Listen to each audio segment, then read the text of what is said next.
Good afternoon all. Now we are going to discuss about a case history of a patient who is affected by neurodevelopmental disorder. Yes, actually start. Patient background. This case involves a 12-year-old boy named Brandon. Brandon was brought into a receive a psychiatric evaluation for his temper tantrums. These tantrums are believed to be contributing to the patient's diminishing school performance.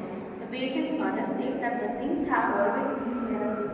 However, they have become worse since the patient began middle school. The patient's teacher reported that although the patient is academically capable, the patient struggled with making friends. Those classmates are genuinely try to be nice and engage the patient is stressed. On the other hand, those classmates that are less genuine and feel interest in the patient's toy cars and drugs. The patient seemingly trust. Further, teachers have also reported that the patient often cries and rarely speaks in class. Recently, numerous teachers report that they have heard the patient screaming at other male peers. This behavior has happened within the classroom as well. Teachers have not identified a cause for this behavior, though they have assumed it is from mere provocation. During the interview, however, psychiatrist patient responds with non-spontaneous mumbles to most inquiries. The patient can adequately read his toy cards, though his eye contact during times of the communication was rather poor. When asked about school again, the patient chose the psychiatric his cell phone with a string of texts containing hateful messages from peers.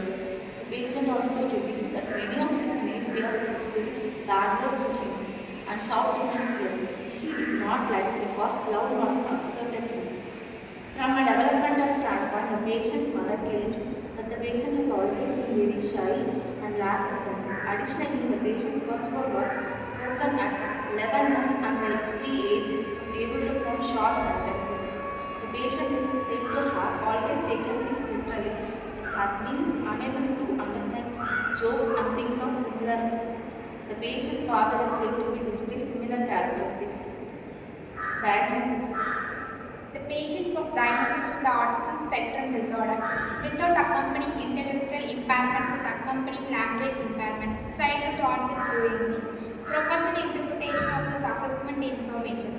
When it's come to an ethical and professional interpretation of this assessment information, psychologists must base their report recommendations, their diagnosis under the evaluating statement on the data that adequate to substitute their finding. Assessments used to gather information must be valid and reliable or established by the professionals, and assessments need to adequate take into the consideration things like competencies, language preference, etc.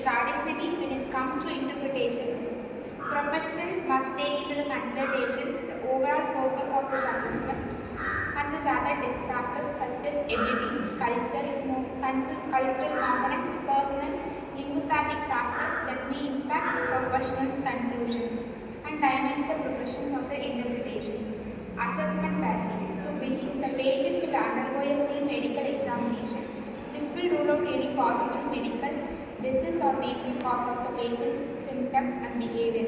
The patient will also undergo the Wellstar intelligence scales for children to assess this overall intelligence. This assessment includes language, symbol and performance-based questions. The patient will also be taking the Stanford Binet intelligence scale to measure any sort of cognitive disabilities that may have arisen in children. The formal clinic interview will be conducted, which lasts between 30 to 60 minutes and will allow me to ask questions about the patient's childhood and personal history, such as patient's school history, recent life experience, and general family background.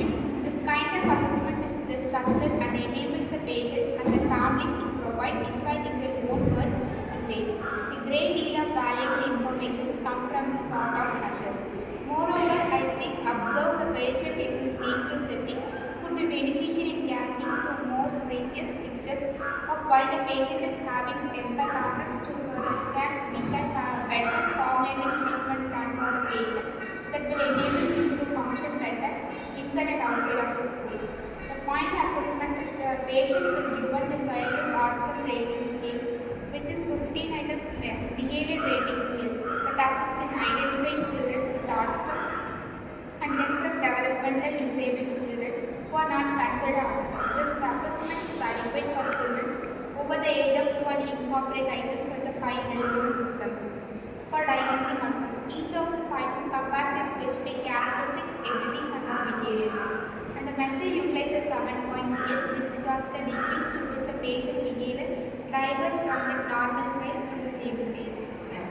Now this child is fully what is the child's problem actually?